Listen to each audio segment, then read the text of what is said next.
Assalamualaikum warahmatullahi wabarakatuh. Waalaikumsalam. Selamat pagi Bapak Ibu semuanya. Alhamdulillahirabbil alamin wa bihi nasta'in wa ala umuri waddin. Shalatu wassalamu ala asyrofil anbiya'i wal mursalin wa ala alihi washabbihi ajmain. Yang berhormat Bapak Kepala Sekolah dan juga Bapak Ibu guru yang berkenan hadir pada pagi hari ini kegiatan diseminasi berbagi pemahaman budaya positif di lingkungan sekolah. Puji syukur, marilah kita panjatkan kehadirat Allah Subhanahu wa taala, Tuhan Yang Maha Esa, sehingga kita masih diberikan kesempatan untuk berkumpul pada hari ini dalam keadaan sehat tanpa kurang satu apapun. Sholawat serta salam Allah semoga tetap tercurah limpahkan dari para junjungan kita Nabi Agung Muhammad Sallallahu Alaihi Wasallam, yang semoga kita semuanya termasuk umat yang bersyafaat yang menjawab. Baiklah Bapak Ibu, izinkan saya untuk pada hari ini menyampaikan tentang pemahaman budaya positif di lingkungan sekolah yang saya dapat selama mengikuti pendidikan guru penggerak. Pada kesempatan kali ini yang akan kita bahas nanti ada beberapa poin inti. Yang pertama, pembelajaran dengan paradigma baru. Kemudian yang kedua, disiplin positif. Dan yang ketiga, teori motivasi, hukuman dan penghargaan serta restitusi tentang penanganan murid yang bermasalah dalam proses pembelajaran. Kemudian ada keyakinan kelas atau keyakinan sekolah, ada kebutuhan dasar manusia, terus ada posisi kontrol guru dan segitiga restitusi. Yang pertama, sebelum masuk lebih jauh tentang materi inti, saya akan menjelaskan dulu sebentar tentang budaya positif. Budaya positif di sekolah yaitu nilai dan kebiasaan di sekolah yang berpihak pada murid agar mereka dapat berkembang menjadi pribadi yang kritis, penuh hormat, bertanggung jawab sesuai dengan profil pelajar Pancasila. Jadi budaya positif itu adalah hal-hal baik yang dibiasakan ada pada lingkungan sekolah. Hal-hal baik itu adalah hal-hal baik atau juga bisa disebut sebagai kebajikan yang bersifat universal yang dapat ditemui, diakui dan dipahami oleh masyarakat luas sebagai hal yang harus dipertahankan. Misalnya seperti bergotong royong, kerjasama, saling menghargai, itu adalah budaya-budaya positif yang diakui di seluruh tempat bernilai positif. Itu yang disebut sebagai kebijakan universal.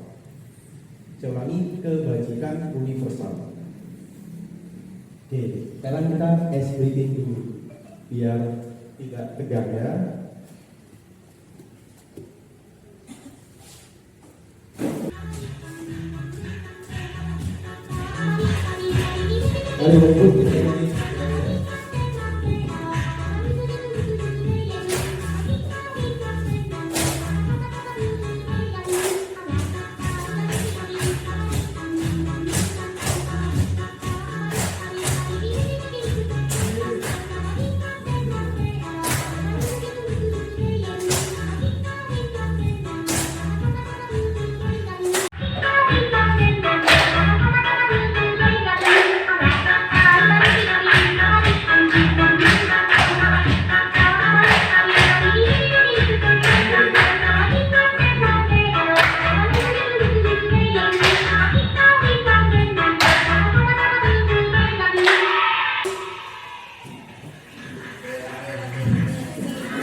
Tepuk pinguin ya. Kita lanjut. Pembelajaran dengan paradigma baru. Pembelajaran paradigma baru atau yang selama ini kita kenal dengan sebutan kurikulum merdeka itu merupakan pembelajaran berdiferensiasi yang berorientasi pada penguatan kompetensi dan pengembangan karakter yang sesuai dengan dimensi profil pelajar Pancasila. Di pembelajaran paradigma baru atau pemikiran baru dalam pembelajaran, ya, bahwasanya pembelajaran itu dapat dilakukan dengan cara berdiferensiasi, artinya kita menyesuaikan dengan kebutuhan ataupun gaya belajar anak. Maka nanti dikenal dalam istilah kurikulum merdeka ada pelaksanaan asesmen diagnostik, ada diagnostik kognitif dan non kognitif. Itu kita lakukan sebagai pendidik untuk apa?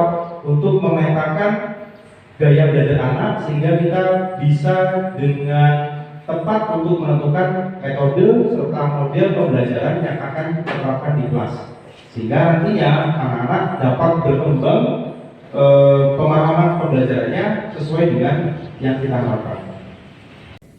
Nah, dimensi profil pelajar Pancasila itu apa saja yang ingin kita capai dalam pembelajaran?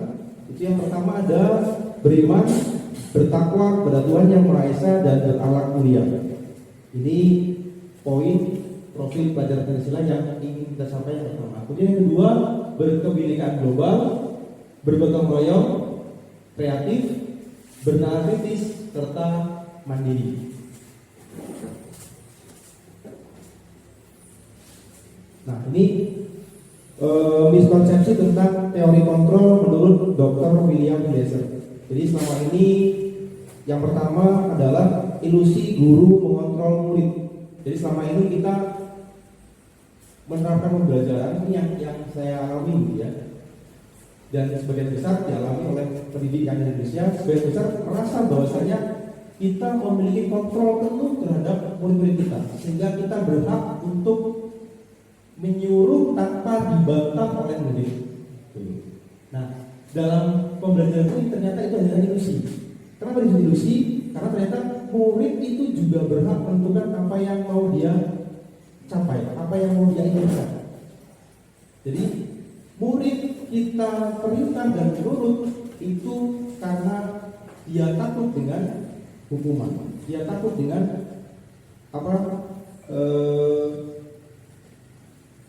apa yang nantinya terjadi ketika dia melanggar atau tidak menuruti yang diamalkan. Kemudian yang kedua, ilusi bahwa semua penguatan positif efektif dan bermanfaat. Jadi selama ini kita menganggap penguatan positif itu efektif. Apa itu penguatan positif?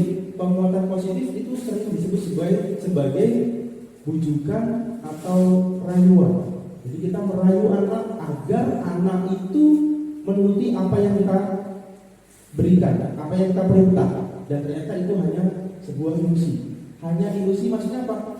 Anak menuruti itu hanya dalam jangka pendek. Kenapa jangka pendek? Karena itu bukan terdorong dari dalam hatinya. Jadi itu anak laksanakan hanya semata-mata dia terkena bujuk rayuan kita di waktu itu saja. Contoh, ayo nak bersihkan tempat atau halaman sekolah ini. Nanti setelah ini bapak traktir kalian semuanya. Itu adalah bentuk rayuan. Bentuk rayuan yang kita berikan ke anak semangat sekali itu.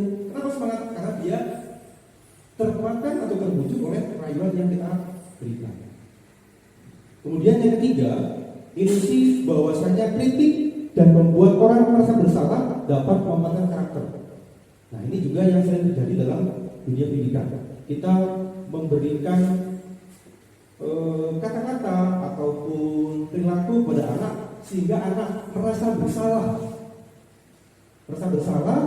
dan dia melaksanakan apa yang kita perintah itu karena atas dasar rasa bersalah. Contoh, ketika ada murid yang tidak mengerjakan tugas, aduh, kamu kenapa nggak punya tugas? Kalau kamu begitu terus, ibu kecewa sama kamu, atau bapak kecewa sama kamu. Nah, dengan kita menunjukkan kekecewaan kita, maka murid akan merasa bersalah, dan itu menurut teori dari William Glasser ini tidak bagus bagi psikologis anak di masa depan. Kemudian yang keempat, ilusi bahwa orang dewasa memiliki hak untuk memaksa. Ini yang sering terjadi dan juga saya sering mengalaminya. Kita sebagai orang dewasa beranggapan bahwa kita berhak untuk memerintah dan memberikan aturan kepada orang yang atau anak didik, ya, anak didik, orang yang berada di bawah usia kita. Itu yang sering dipahami oleh orang dewasa, sehingga kita merasa murid harus nurut dengan apa yang kita perintahkan. Sementara menurut teori ini nanti murid itu dalam melaksanakan atau semua orang ya dalam melakukan kegiatan itu pasti akan memiliki tujuan. Entah itu kegiatan yang salah pun pasti ada tujuan yang ingin dia capai. Itu menurut miskonsepsi tentang teori kontrol atau ketidaksesuaian pemahaman pada teori kontrol Dr. William Glasser. Lanjut, ini mengubah paradigma stimulus respon kepada pendekatan teori kontrol. Jadi yang kita pahami selama ini di bagian stimulus respon itu realitas atau kebutuhan kita sama. Jadi kita memahami bahwa semua orang itu memiliki kebutuhan yang sama. Ternyata apa? Menurut teori kontrol, realitas atau kebutuhan setiap orang itu berbeda-beda, termasuk pada murid-murid kita. Jadi tidak semua murid kita itu punya kebutuhan yang sama. Tidak semua punya keinginan yang sama. Semuanya berbeda-beda. Ada yang sekolah itu karena memang benar-benar niat untuk belajar. Ada yang sekolah itu karena di rumahnya daripada diomeli, daripada di rumahnya itu jenuh, dia ke sekolah. Ada yang berangkat ke sekolahnya dengan hati yang brudel. Barangkali di rumah sudah dimarahi oleh ibunya. Barangkali di rumah dia belum sarapan.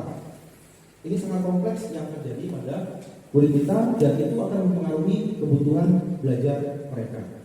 Kemudian yang kedua, semua orang melihat hal yang sama. Padahal yang sedang terjadi, setiap orang ini memiliki gambaran yang berbeda. Ini maksudnya adalah berkaitan dengan cita-citanya nanti di masa depan.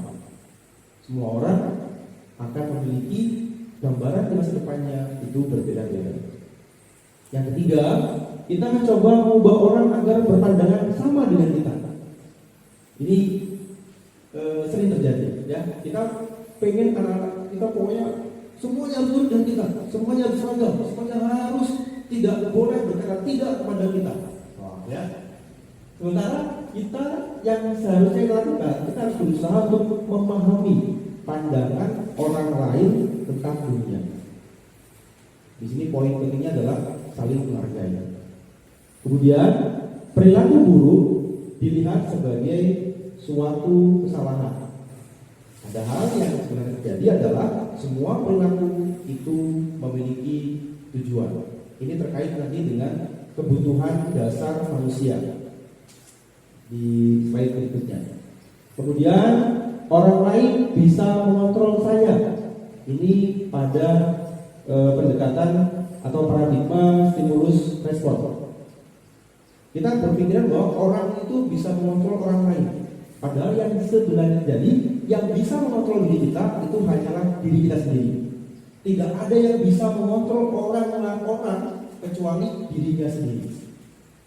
Tergantung nanti dia bisa memakan rujukan tadi ya, ilusi tentang pernyataan positif tadi yang rayuan, atau dia tidak memakan rujukan.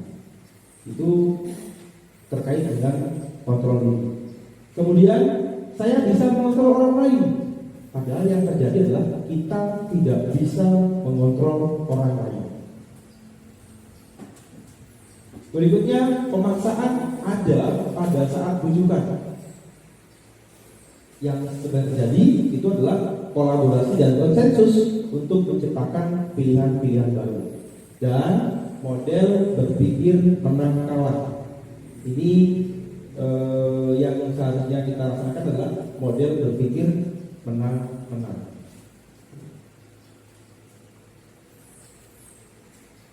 Disiplin positif.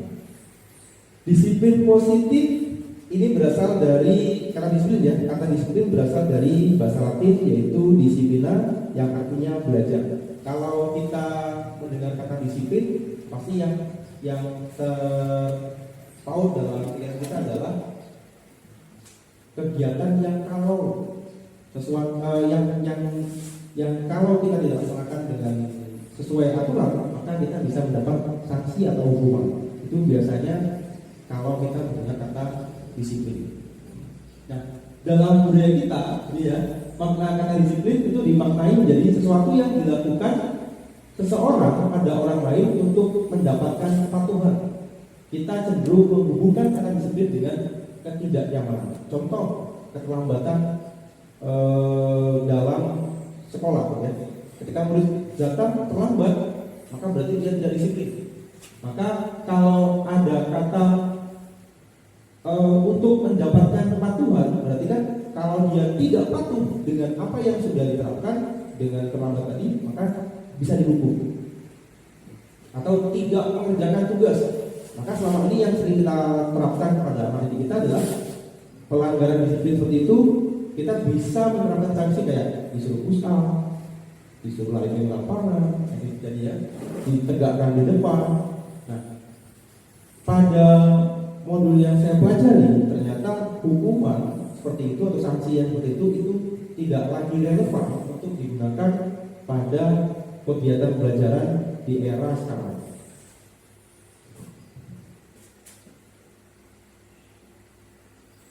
Disiplin positif itu adalah cara menerapkan sikap disiplin yang bertujuan untuk menumbuhkan kesadaran serta memberdayakan anak mandiri melakukan sesuatu tanpa iming-iming, sogokan, hukuman, ancaman maupun hadiah.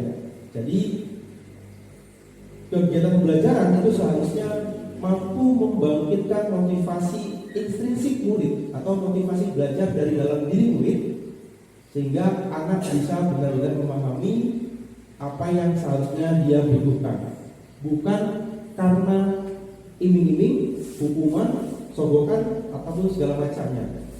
Tanpa diberikan itu semuanya, anak-anak atau murid harusnya bisa bersemangat belajarnya. Nah, itu tugas kita sebagai pendidik untuk menciptakan disiplin positif di lingkungan sekolah. Sebagai pendidik, tujuan kita adalah mewujudkan murid yang memiliki disiplin diri sehingga mereka berperilaku mengacu pada nilai-nilai kebajikan universal dan memiliki motivasi intrinsik dalam perubahan perilaku ke arah baik. Jadi kita sebagai pendidik harus menjadi teladan sesuai dengan tujuan pendidikan dari filosofi Ki Hajar Dewantara, di mana pendidikan itu adalah menuntun murid-murid untuk sukses di masa depannya dengan menyesuaikan kodratnya, kodrat alam dan kodrat zaman. Jadi tugas kita adalah menuntun murid dengan menyesuaikan kodrat alam dan kodrat zaman. Apa maksud kodrat alam itu? Kodrat alam adalah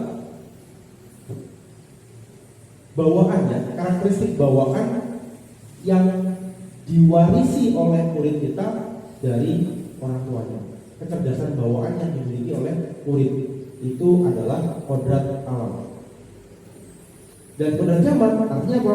Kita melakukan proses pembelajaran itu menyesuaikan dengan perkembangan zaman. Dimana kalau pada saat ini kita harus menyesuaikannya dengan penerapan IT dalam pembelajaran, sehingga anak kita bisa mengikuti pembelajaran yang sesuai dengan konteks zamannya.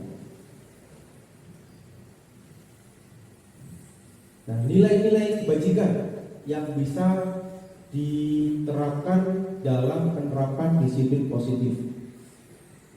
Nilai kebajikan itu adalah nilai yang disepakati bersama.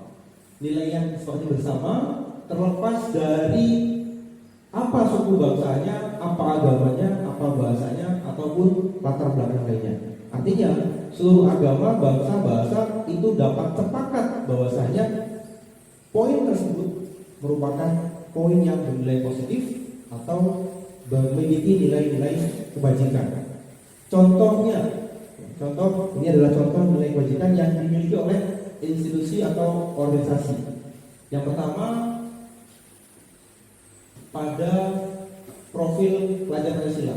Ini yang diterapkan dalam kurikulum Merdeka. Apa poin nilai kebajikannya?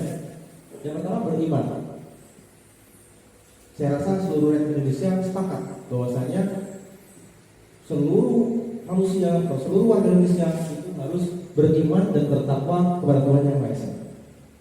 Ya, itu nilai kebajikan universal. Kemudian yang kedua, berakhlak mulia. Ya, tujuan kita untuk mendidik murid. Kemudian mandiri, bernalar kritis, berkebinekaan global, bergotong royong, dan kreatif. Itu kebajikan universal pada profil pelajar Pancasila. Kemudian ada pada IBO, Primary Years Program atau PYP. Ini nilai kebajikan universalnya adalah toleransi, rasa hormat, integritas, mandiri, menghargai, antusias, empati, keingintahuan, kreativitas, kerjasama, percaya diri, dan komitmen. Ini nilai-nilai kebajikan universalnya. Serta ada lagi itu cinta Tuhan dan segenap ciptaannya, kemandirian dan sebagainya. Dimana kalau kita lihat antara poin kebajikan universal atau nilai kebajikan pada satu dengan yang lainnya itu akan menemui kemiripan atau bersamaan. Itu yang dimaksud dengan kebajikan universal. Kemudian pada modul berikutnya itu ada teori motivasi, hukuman, dan penghargaan serta restitusi. Ini ada 3 motivasi perilaku manusia menurut Diane Gossen. Menurut Diane Gossen ada 3 motivasi perilaku yang mendasari manusia untuk melaksanakan kegiatan atau melakukan sesuatu hal. Yang pertama, ini untuk menghindari ketidaknyamanan atau hukuman. Seseorang itu cenderung akan melakukan perintah atau melakukan sesuatu hal, berperilaku untuk menghindari ketidaknyamanan atau hukuman. Misalnya karena takut dihukum, merasa nggak enak, ya, terus merasa nanti bagaimana. Ini motivasi yang pertama muncul pada seseorang. Kemudian yang kedua, untuk mendapatkan imbalan atau penghargaan dari orang lain, biar dapat hadiah, biar dapat penghargaan, apresiasi, maka saya mau melakukan itu. Nah, itu motivasi yang kedua.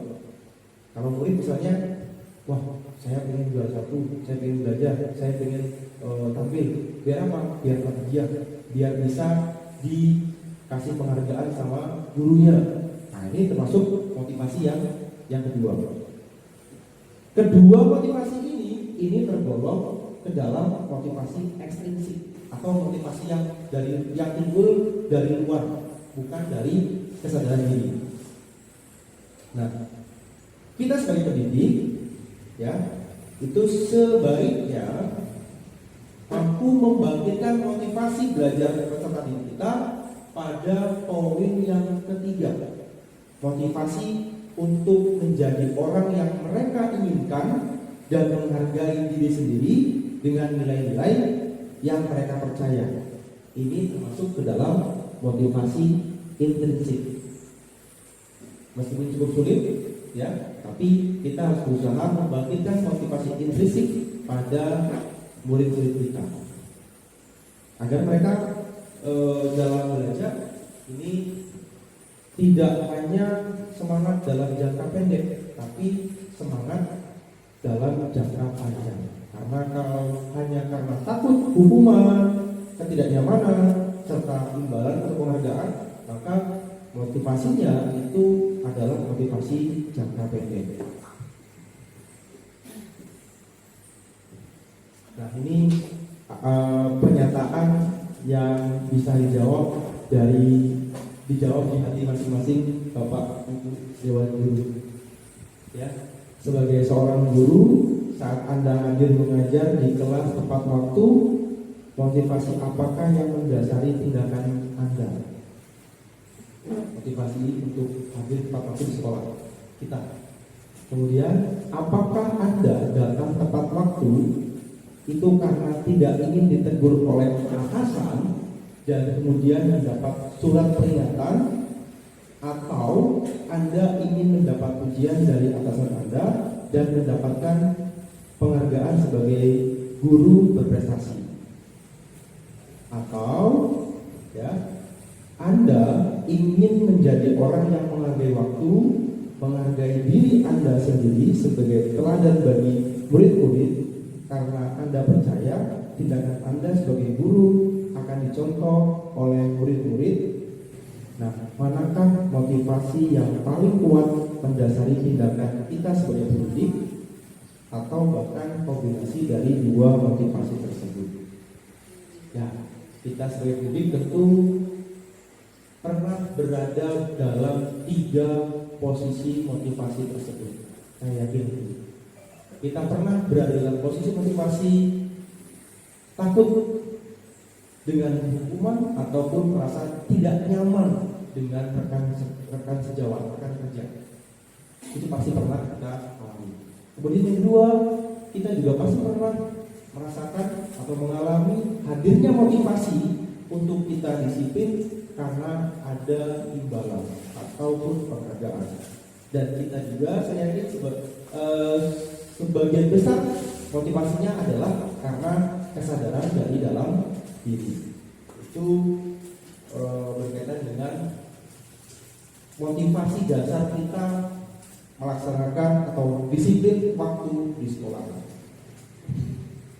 Nah, ini perbedaan antara hukuman, konsekuensi, dan restitusi. Pada modul yang saya pelajari di pendidikan guru penggerak ini, ternyata di poin yang berwarna kuning itu sudah tidak lagi relevan dan tidak lagi diperkenankan untuk diterapkan dalam proses pembelajaran.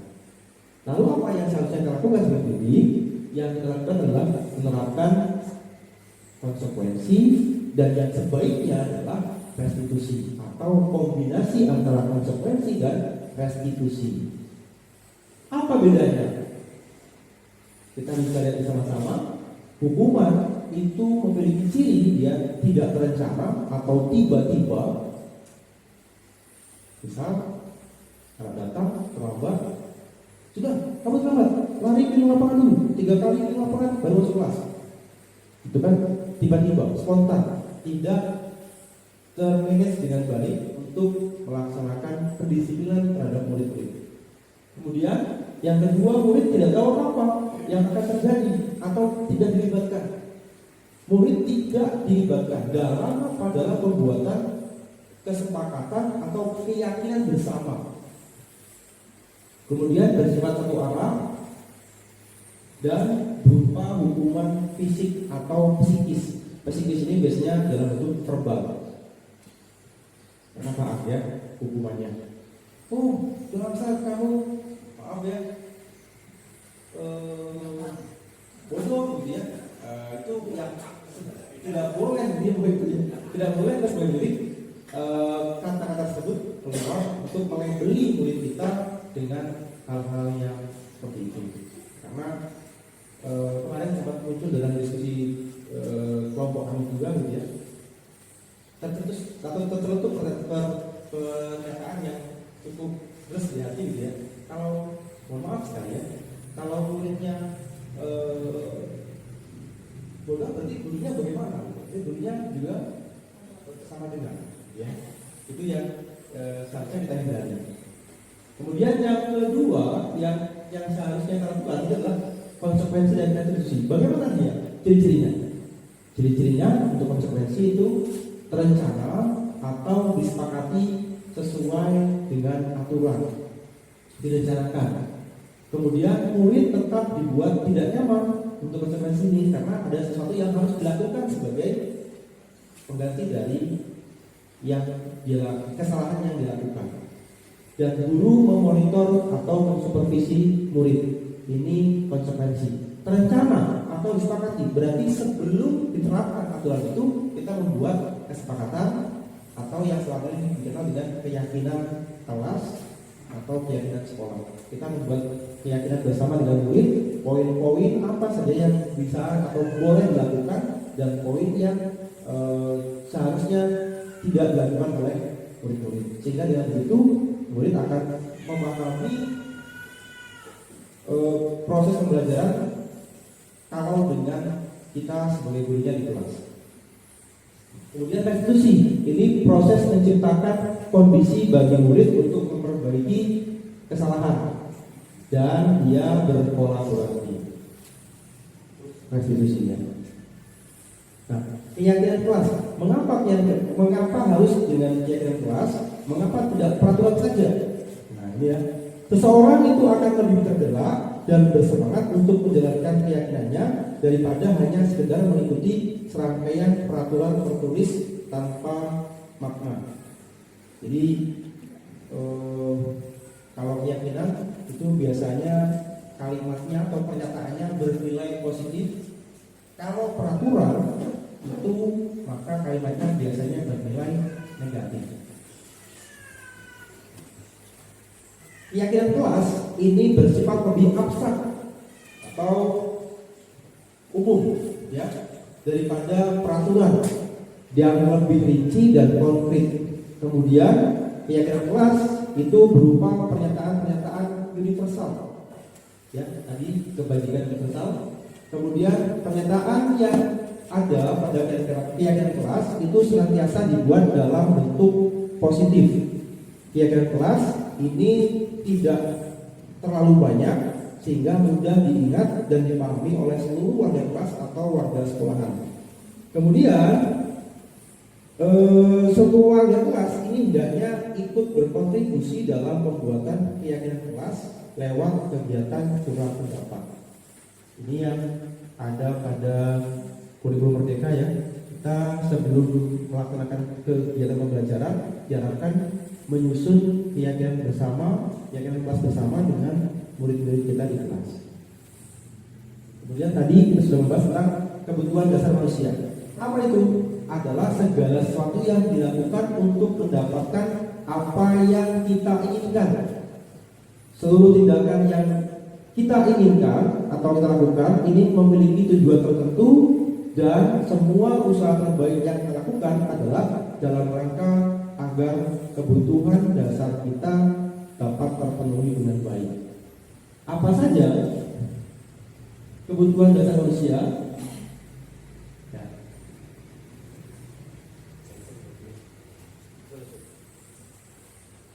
Kebutuhan dasar manusia yang pertama adalah bertahan hidup. Berkaitan dengan bertahan hidup ini adalah berkaitan dengan makanan, pakaian, tempat tinggal, keamanan, atau juga dengan kesehatan. Ini survival, ya. Kebutuhan dasar yang pertama adalah survival. Kemudian yang kedua, kebutuhan dasar yang kedua adalah mendapatkan kasih sayang atau rasa diterima, seperti dipedulikan, berbagi, kerjasama, menjadi bagian dalam kelompok. Yang ketiga, penguasaan diri. Ini berkaitan dengan harga diri. Keinginan untuk dianggap, memimpin, berprestasi, diakui dan didengar. Yang keempat, freedom, kebebasan, dan yang kelima, fun atau kesenangan. Nah, 5 kebutuhan dasar ini nanti yang bisa memunculkan motivasi belajar pada anak didik kita. Ada anak didik kita yang kebutuhan dasar dalam belajarnya di kelas itu berkaitan dengan bertahan hidup, ya. Ada yang karena butuh kasih sayang atau rasa diterima. Maka murid-murid tadi yang memiliki kebutuhan dasar berbeda-beda itu akan memiliki tingkah laku, perilaku, sikap yang berbeda. Kita bisa mengamatinya. Oh, anak ini berkaitan dengan kebutuhan dasar bertahan hidup. Oh, anak ini masuk ke dalam kelompok dia berkebutuhan dasar pengen kasih sayang atau rasa diterima. Oh, anak itu pengen untuk penguasaan diri, dia menonjol dengan teman-temannya. Dia pengen jadi pemimpin di kelasnya. Dia nggak mau jadi anggota, itu ada biasanya. Paling kan dominasi. Semuanya gitu ya. Itu ada murid kita seperti itu. Kita bisa menuntut dan mengarahkannya agar tidak terlalu melewati batas ya. Kemudian tentang kebebasan juga ada. Pokoknya sekedarnya gitu ya, mau sekolah, bajunya dikeluarkan ataupun sepatunya diinjak, pokoknya suka-suka dia lah gitu ya. Itu ada. Dan ada yang kebutuhan dasar itu kesana karena mungkin di rumah bermainnya kurang, maka yang sebagai tempat pelampiasannya adalah sekolah. Di kelas dia hanya bermain saja. Kalau sekarang musuhnya layanan ya, buat layanan terus di kelas. Ini berkaitan dengan bermain, antusiasme, humor dan tertawa. Ini kebutuhan dasar manusia yang kelima.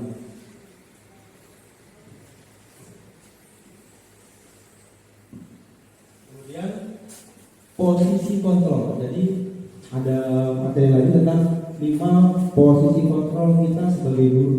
Jadi sebagai guru kita bisa berada dalam 1, 2 atau bahkan semuanya pada posisi kontrol tersebut. Sebagai guru kita tentu pernah berada pada posisi kontrol penghukum. Ya, pasti pernah. Tapi tinggal nanti yang mana yang paling dominan muncul pada diri kita. Tinggal nanti mana yang paling dominan muncul pada diri kita dari kelima posisi kontrol ini. Sebaiknya yang dominan itu bukan yang penghukum ataupun membuat rasa bersalah. Yang seharusnya kita hadirkan posisi kontrol kita sebagai guru adalah sebagai teman, pemantau, dan yang ideal adalah sebagai manajer. Itu idealnya posisi kontrol kita sebagai guru.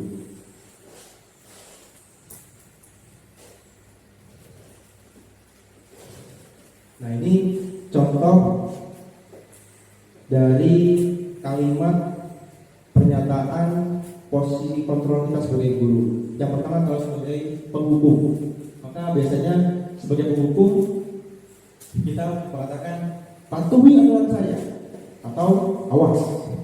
Itu tipikal dari posisi kontrol penghukum. Kemudian yang kedua, kamu selalu saja salah. Ya. Terus yang ketiga, pasti selalu yang terakhir selesai. Ya sudah, terakhir selesai, pulangnya paling akhir. Ya, yang saya alami kemarin dalam pelajaran ini, jadi kayak pas belajar kayak sambil ngaca, ya, kayak di depannya ada kaca. Oh iya, saya kayak gitu, ya. Itu yang saya alami, Bapak Ibu. Kemudian terlambat lagi, selalu terlambat. Kapan bisa tepat waktu? Ngapain kamu di rumah? Ya. Pasti kamu terus yang terlambat. Padahal biasanya siswa terlambat itu pasti ada hal yang melatar belakangnya di rumah. Kita tidak tahu, barangkali anak-anak kita di rumah bantu orang tuanya dulu, atau dia harus mengerjakan sesuatu yang berkaitan dengan penghasilan ataupun ekonomi keluarganya. Kita tidak pernah tahu. Maka kita nggak boleh langsung menghukum anak seperti itu tanpa mengetahui latar belakangnya seperti apa. Ya, saya juga sering. Kemudian yang kedua, membuat rasa bersalah. Jadi setelah belajar ini begitu ya rupanya yang saya lakukan ya. Pembuat rasa bersalah itu biasanya kalimat yang sering keluar adalah ibu atau bapak kecewa dengan kamu. Wah ya, sakit hatinya gitu ya. Kemudian berapa kali bapak harus memberitahu kamu? Ada lagi, gimana coba kalau orang tua kamu tahu kamu berbuat begini? Padahal orang tua sudah berbuat itu bla bla bla bla. Kita hadirkan rasa bersalah dalam hati murid kita. Gitu ya. Kemudian misalnya lagi, Adi, kamu ini bagaimana? Kamu sudah berjanji dengan ibu tidak akan terlambat lagi. kamu kenapa ya? Senang sekali kamu mengecewakan ibu. Gitu ya. Kecewa, hatiku kecewa banget sama kamu. Gitu ya. Ibu benar-benar kecewa sekali. Wah ya, kalau bapak kecewa banget dengan kamu. Nah, sehingga murid kita merasa bersalah dalam hatinya. Ini juga sebaiknya dihindari berkaitan dengan posisi kontrol kita sebagai guru. Kemudian yang ketiga, teman. Ayolah, ya, bantu bapak demi bapak ya. Kamu harus rajin, kamu harus ini pintar demi bapak pokoknya. Itu termasuk juga bujukan ya. Kemudian yang kedua, ayo ingat tidak bantuan bapak selama ini, bantuan ibu selama ini. Kamu itu kalau nggak dibantu nggak naik. Kamu itu kalau nggak dibantu nggak bisa. Wah ya, kita mungkin.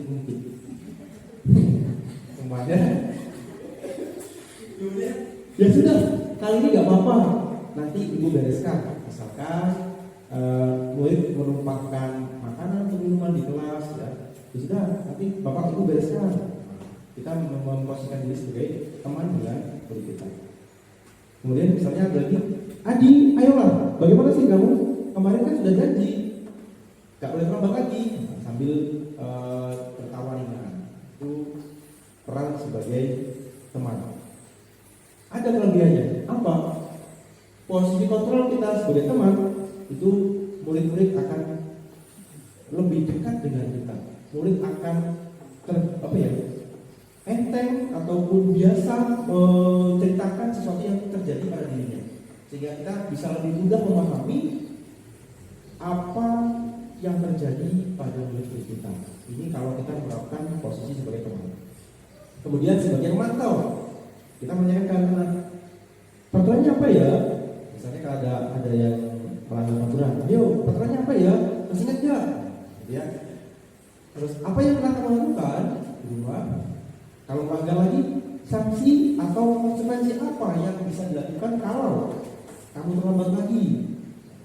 Ini peran sebagai pemantau. Dan yang terakhir berkaitan dengan posisi kontrol sebagai manajer.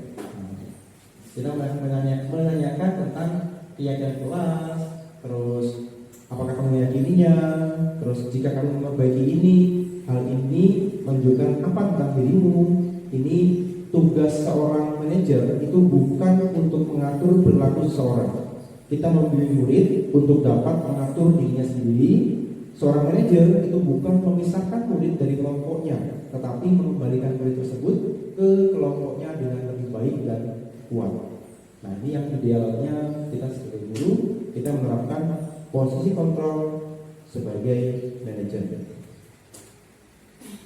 Nah, kita bisa jawab tadi ya berkaitan dengan penyataan posisi kontrol. Kalau saya kecewa sekali dengan kamu, nah, tadi masuk ke dalam posisi kontrol yang membuat rasa bersalah. Kemudian ada apa rencanamu untuk menyelesaikan masalah ini? Ini posisi kontrol kita sebagai manajer. Kemudian segitiga restitusi. Ini materi yang terakhir saya pelajari di modul 1-4 ini. Segitiga restitusi itu adalah suatu proses dialog yang dijalankan oleh guru agar dapat menghasilkan murid yang mandiri dan bertanggung jawab. Dalam segitiga restitusi itu ada 3 tahapan yang bisa dilaksanakan. Jadi segitiga restitusi ini dilakukan untuk menyelesaikan kasus atau permasalahan yang ada pada murid-murid kita. Tahapan yang pertama itu menstabilkan identitas, yang kedua validasi tindakan yang salah, dan yang ketiga menanyakan keyakinan. Berkaitan dengan ini kemarin saya juga ditugaskan untuk membuat skenario. Skenario itu berarti yang sudah direka adegankan, ya. Membuat skenario untuk divideokan dalam penanganan permasalahan yang ada pada murid. Ini yang pertama pada tahapan segitiga restitusi, yaitu kita menstabilkan identitas. Jadi ketika ada ada anak yang melanggar aturan, itu kita tidak serta-merta menghukumi murid atau membuat rasa bersalah pada murid kita.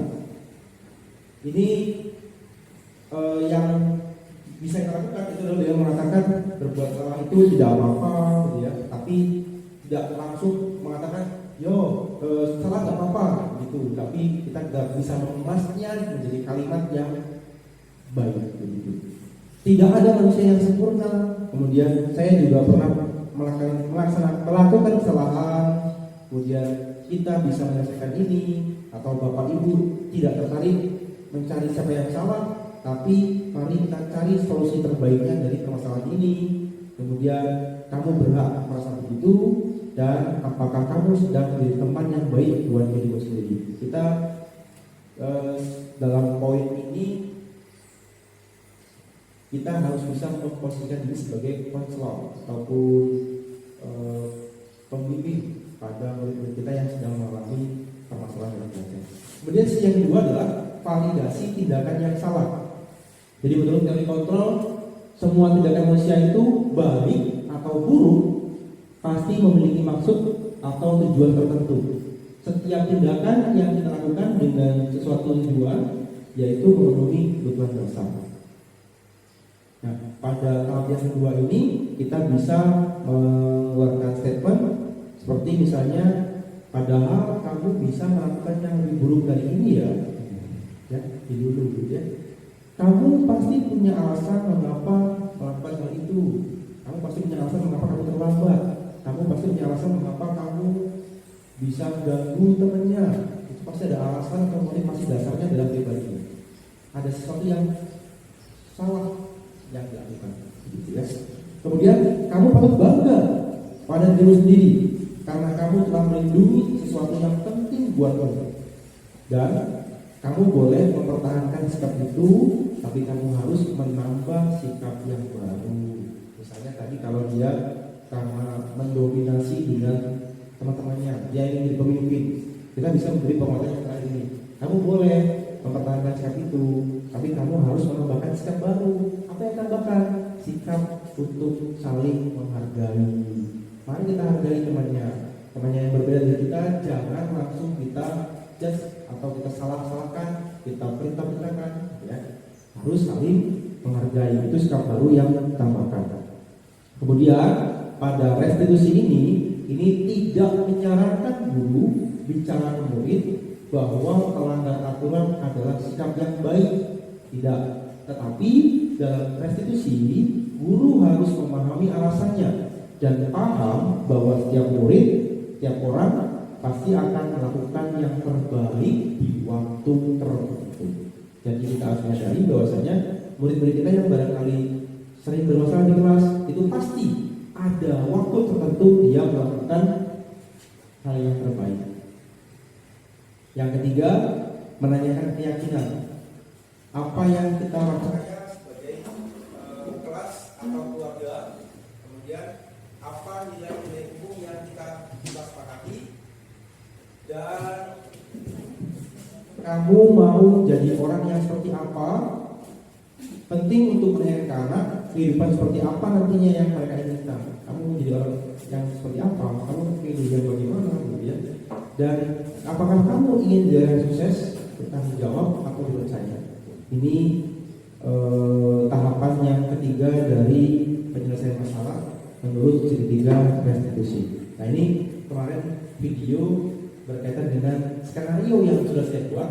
Kalau ada kata skenario berarti ya dirancang, karena kemarin tugasnya adalah membuat skenario.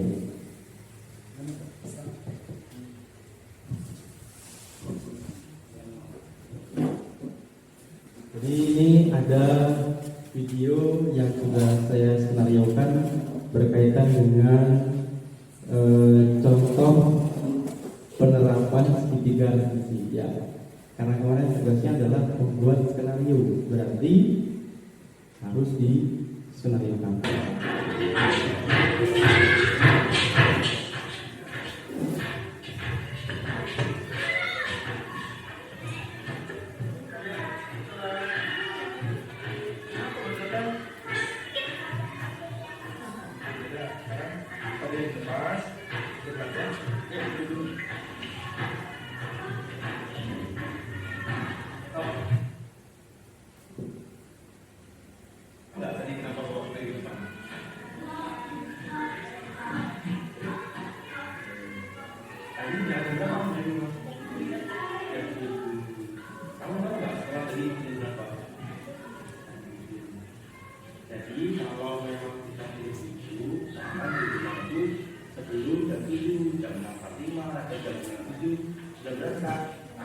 tidak lambat ke semuanya.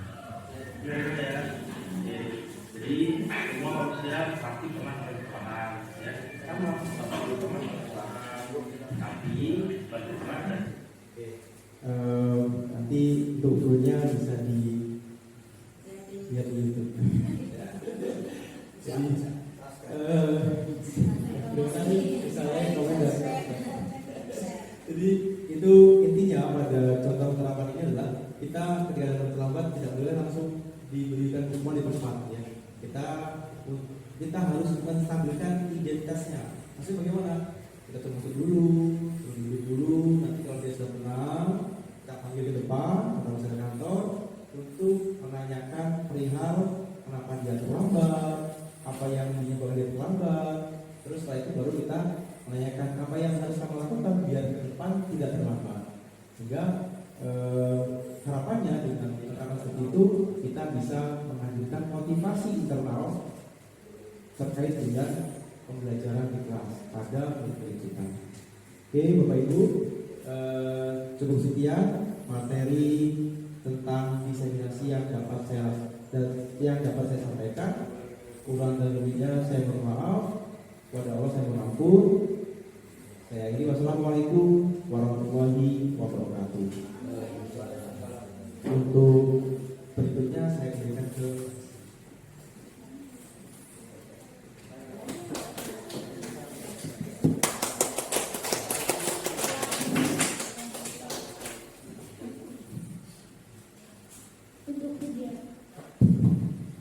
untuk kegiatan yang selanjutnya kita masuk ke acara yang keempat, yaitu diskusi atau tanya jawab.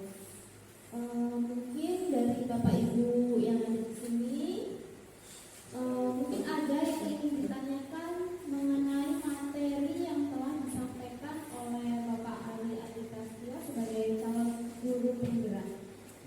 Mohon untuk yang bertanya dipersilakan.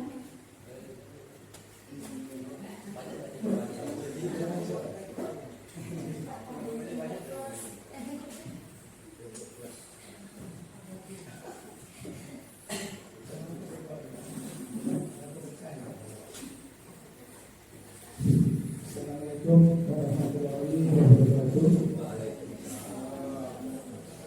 Yang terhormat Bapak Ari Prasetyo SPD selaku Guru Penggerak Angkatan ke-9 di Kabupaten Bojonegoro yang saya hormati, dan Bapak Ibu Dewan Guru di SD Negeri Terbesar yang saya hormati. Alhamdulillah bersyukur syukur kepada Allah bahwa pada SD Negeri Terbesar ini ada salah satu rekan guru yaitu Bapak Ari untuk sebagai guru penggerak Angkatan ke-9. Semoga bermanfaat bagi kita semua. Yang perlu saya tanyakan Bapak, jadi singkat saja, apa yang sudah menjadi pilihan Bapak Ari selaku guru penggerak ini, apakah sudah benar-benar dimantapkan untuk selaku guru dan sebagai tauladan pada anak didik dan bagi guru di SD Negeri Terbesar ini dan khususnya seluruh guru Republik Indonesia. Terima kasih. Wassalamualaikum warahmatullahi wabarakatuh.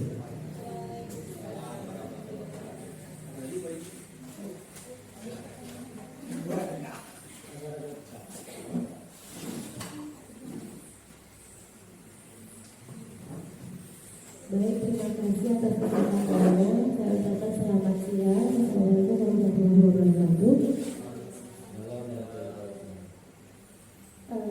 Yang ingin saya diskusikan dulu ya, adalah berkaitan dengan pembelajaran berdiferensiasi yang bagaimana cara kita sebagai guru itu bisa membuat anak itu nyaman, kemudian anak itu senang, anak itu bahagia, anak itu memiliki motivasi belajar yang tinggi sehingga pembelajaran apa yang ditujukan oleh Bapak Ibu guru itu menjadi tercapai gitu.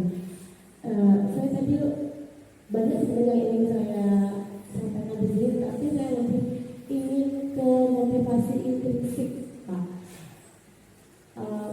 Mungkin Bapak Ibu di sini dan juga Pak Eri mengenai motivasi intrinsik itu kan bagaimana cara kita bisa memunculkan motivasi intrinsik ke peserta didik kita. Dimana kita tahu peserta didik kita itu memiliki banyak sekali permasalahan, baik itu dari rumah, dari mereka sendiri, dari orang tua, pokoknya dari lingkungan. Dan bagaimana kita bisa memunculkan motivasi intrinsik itu sehingga pembelajaran itu bisa lebih tercapai tujuan pembelajaran itu. Seperti itu, Pak. Terima kasih. Assalamualaikum warahmatullahi wabarakatuh. Waalaikumsalam warahmatullahi wabarakatuh. Selamat siang.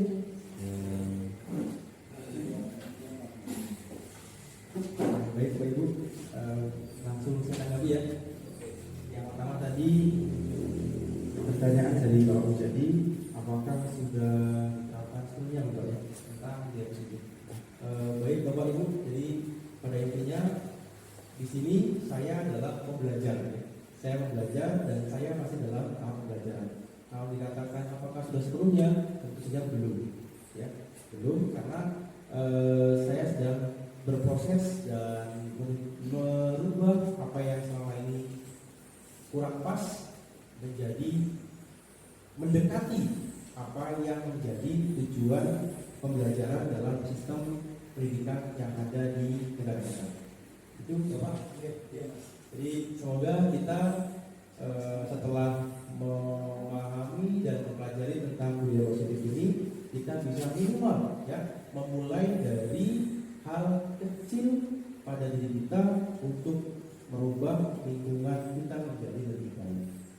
Kemudian berkaitan dengan pertanyaan dari Ibu Mega yang kedua, bagaimana cara memunculkan motivasi intrinsik pada murid-murid kita dan bagaimana supaya kita bisa menghadirkan pembelajaran yang bermakna pada murid atau yang berkesan dan bergembira gitu ya.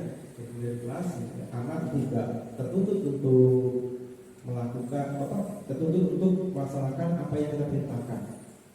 Nah, berkaitan dengan menghadirkan motivasi perilaku ini yang dari intrinsik ya, kita bisa menerapkan dulu atau melakukan asesmen di awal ya, asesmen diagnostik, non kognitif dan kognitif ya. Dan itu kita bisa memetakan gaya belajar apa yang sesuai pada anak kita.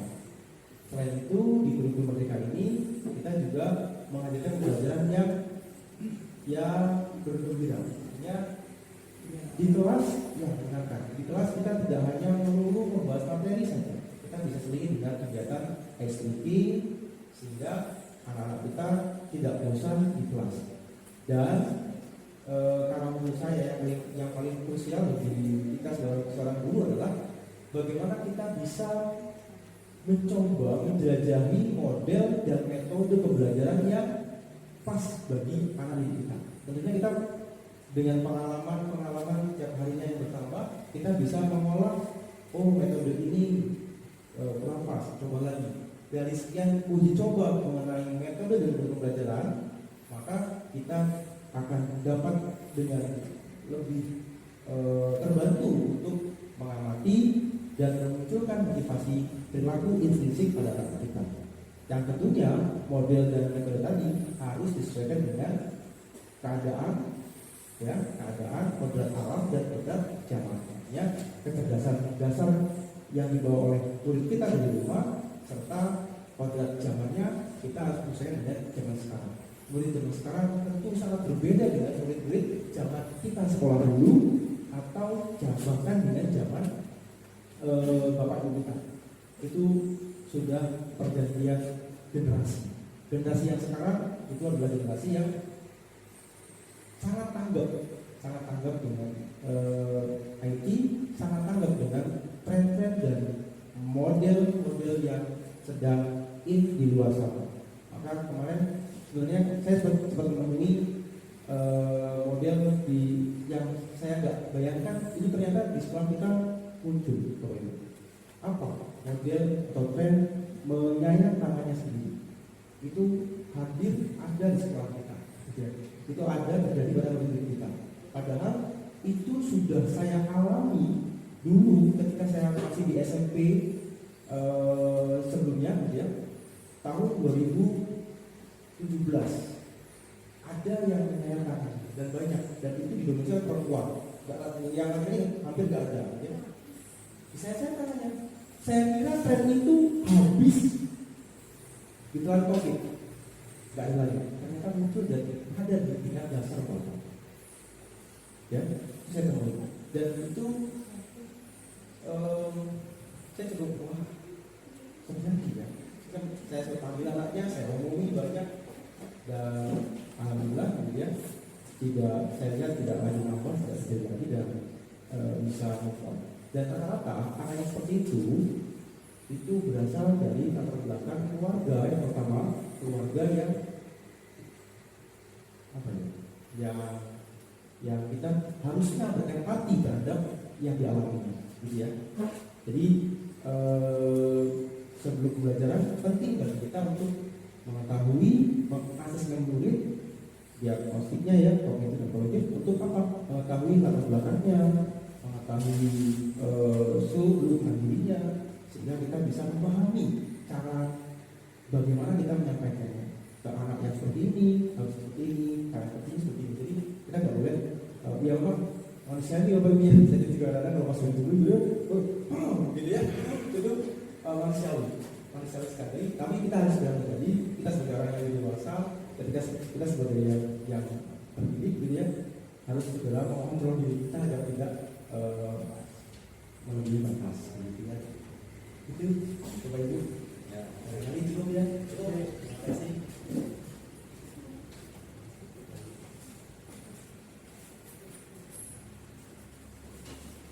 Mungkin saya menambah sedikit ya dari pertanyaan mengenai asesmen. Nah, untuk kurikulum merdeka ini kita sebelum memulai pembelajaran itu dikenalkan dengan istilah asesmen diagnostik dan asesmen kognitif dan asesmen non kognitif dan non kognitif. Nah, jadi nanti ketika Bapak Ibu melakukan boleh, tapi walaupun mungkin sekarang Bapak Ibu belum menggunakan kurikulum merdeka, Bapak Ibu bisa menggunakan asesmen tersebut. Contohnya seperti apa sih asesmen diagnostik kognitif dan non kognitif itu? Bapak Ibu bisa mencari melalui aplikasi Merdeka Belajar. Di aplikasi Merdeka Belajar itu banyak sekali contoh-contoh asesmen yang akan kita terapkan untuk mengetahui gaya-gaya belajar anak yang akan kita terapkan untuk anak peserta didik di tempat kita. Untuk acara yang kelima yaitu kita akan masuk ke kegiatan refleksi. Nah, pada kegiatan refleksi ini mungkin kita akan merefleksi ya, pembelajaran seperti apa sih yang sudah kita terapkan, apakah kita sudah melakukan seperti apa yang telah disampaikan oleh pemateri kita Bapak Eri Arifrastio, apakah kita sebagian mungkin sudah menerapkan, atau mungkin sudah semuanya menerapkan, atau mungkin sama sekali kita belum menerapkan. Nah, mungkin dari kegiatan kita bisa belajar bagaimana kita sekarang itu belajar menjadi pengajar atau pendidik yang baik untuk peserta didik pada zaman atau era sekarang. Karena peserta didik pada era atau zaman sekarang itu sangat-sangat berbeda menurut saya dengan peserta didik ketika zaman dahulu. Di situ ditampilkan oleh Pak Eri contoh dari asesmen diagnostik non kognitif. Nah, itu untuk mengetahui latar belakang atau yang ada di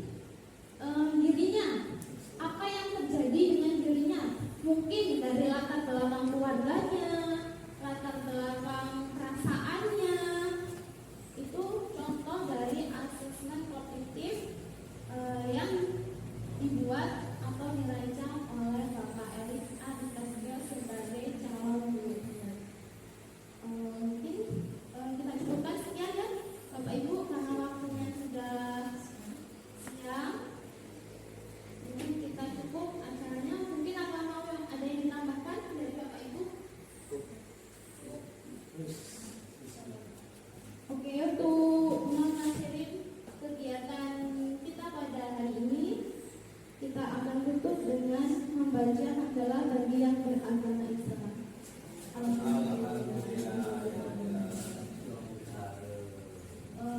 Sekian untuk acara kita pada pagi hari ini. Saya mohon maaf apabila saya sebagai pembawa acara atau penyanyi melakukan banyak salah atau kata. Saya mohon maaf dan kepada Allah.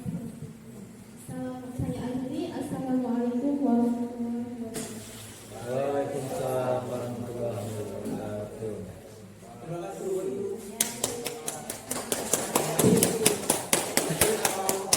Mau membuat video belajar dengan Canva, boleh sharing nanti dengan karena kalau pakai Canva itu sangat mudah, boleh kita tidak perlu buat desain, kita tinggal copy desainnya seperti apa. Dan yang recommended itu Canva-nya bukan dari Canva pakai Gmail, tapi Canva-nya pakai Belajar. Kita manfaatkan Belajar kita. Karena kalau kita pakai Belajar, tampilan Canva-nya itu tampilan profesional, gitu. Tampilan pro. Jadi banyak fasilitas yang bisa kita akses dengan menggunakan Canva Pro pakai Belajar. Kalau pakai Canva yang Gmail itu biasanya ada watermarknya. Ini hasil yang kita